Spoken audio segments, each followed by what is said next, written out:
Okay, I know. The midterms are still going, technically. Votes are still being counted. Here we are the day after the big election day.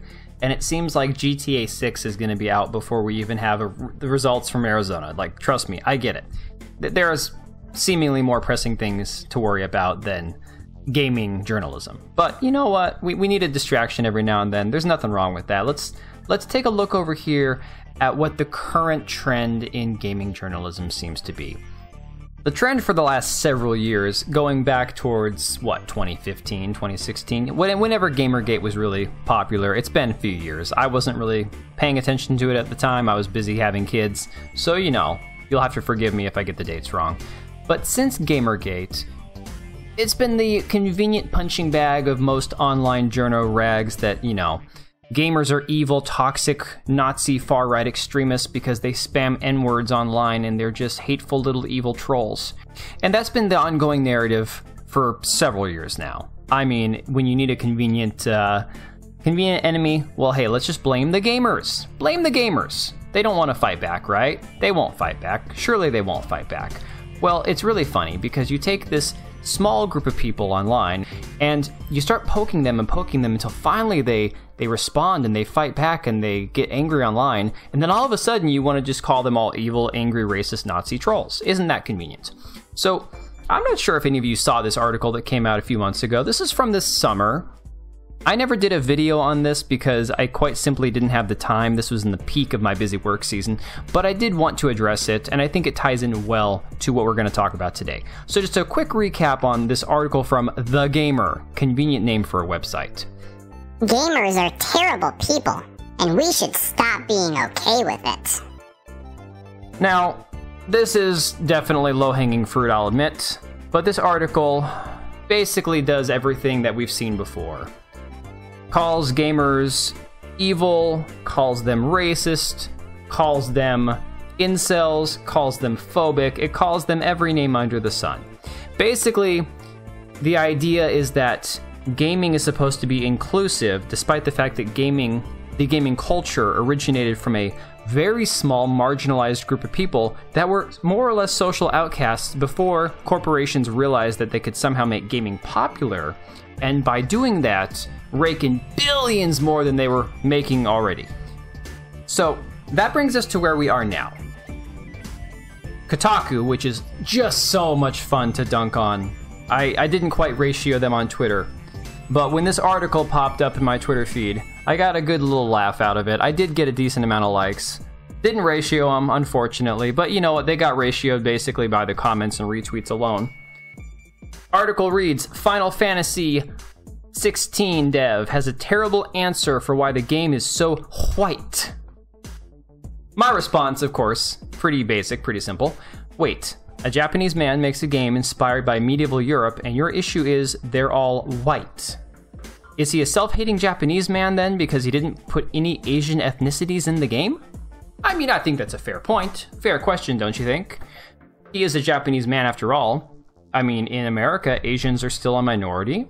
I get it. They're not marginalized, quote unquote, the way that other minorities are, but they are still a minority in this country. There are hundreds of different Asian ethnicities living in this country. Of course, they have to be a minority group. So why would a minority group like a Japanese game company, a Japanese game developer, why on earth would they make a game minus Japanese people? It doesn't make sense. For representation's sake, there should be some Japanese people in there. Well, the answer is because Japanese people know that if they're making a specific game for a specific group of people or a specific culture or based on a specific historical group, they don't feel the need to interject themselves into it. There's none of this identity politics when it comes to it. That Japanese people don't play that game. American companies have lost their minds with ESG and wokeness when it comes to gaming. So we have this article. 2 weeks ago, Square Enix released a new story trailer for its upcoming RPG, Final Fantasy XVI. There's just one noticeable problem. There doesn't seem to be a single non-white character in it. So IGN asked producer Naoki Yoshida about whether or not the game would feature any black people or other people of color. Don't you love how they single out black people? as if they are the only minority that exists in this country, or in the world for that matter. Unfortunately, his response made me go, "Yikes!" in real life. Can you imagine the kind of person that would actually write the words, "Oh my gosh, I had to go yikes in real life"? I can't even fathom how this person gets through their day. Yoshida explained that the fantasy world of Velistia was based on medieval Europe, and they wanted to limit the world culturally and geographically. Nothing wrong with that! There's zero wrong with that. Wakanda takes place in a fictional country in Africa. Of course they're all black. There's nothing wrong with that. Velistia was never going to realistically be as diverse as, say, a modern-day Earth or even Final Fantasy 13. He said, 14. He said, as if he were being asked to incorporate every race on the entire planet. What a disingenuous way of writing this article. I cannot even believe that these people have a job. He goes on to say, ultimately, we felt that while incorporating ethnic diversity into Velistia was important, an over-incorporation into this single corner of a much larger world could end up causing a violation of those narrative boundaries we originally set for ourselves. Which begs the question, why did they enforce a whites-only boundary in the first place? You know, there's a really funny thing that people don't understand. There are plenty of different cultures among people that you could label as all white that have nothing in common all over the globe. And just because the pigmentation of their skin is somewhat similar, it doesn't mean that they all act or think the same way. Okay, so after acknowledging that the real world is more diverse than Velistia, he continued, the story we are telling is fantasy, yes, but it is also rooted in reality. Which is it, Yoshida?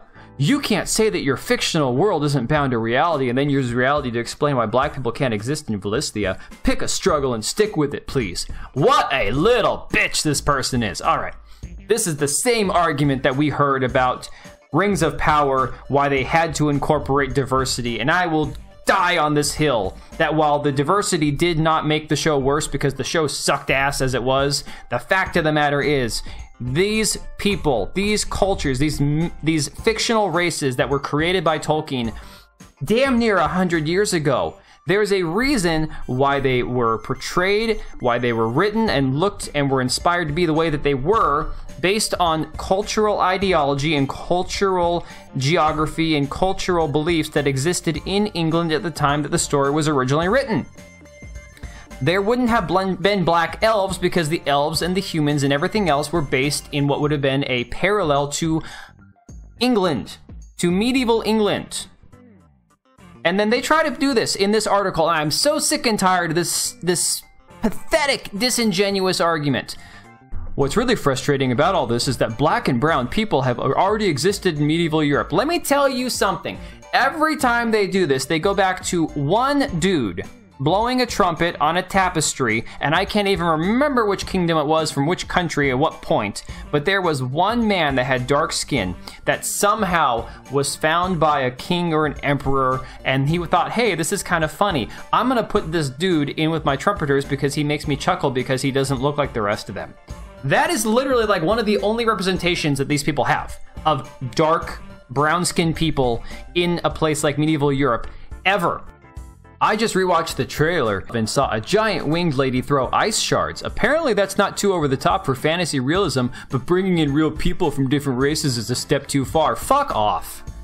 Literally fuck all the way off. They try to use God of War Ragnarok as a example of, well, you can do it because they did it. If the AAA blockbuster God of War Ragnarok can feature a black Angrboda as a major character in its Norse mythology, then a totally made-up world can do the same. I am sick and tired of this argument. There shouldn't have been a black Norse character in God of War Ragnarok. That was a choice that they made. It's a silly choice in my opinion, but it's a choice they made. If they choose to represent a character from Norse mythology where there is not a single freaking Viking that was ever not pale as a freaking sheet, that's their choice. But stop trying to use this as an argument because one game do it, you can do it too. They don't want to do it.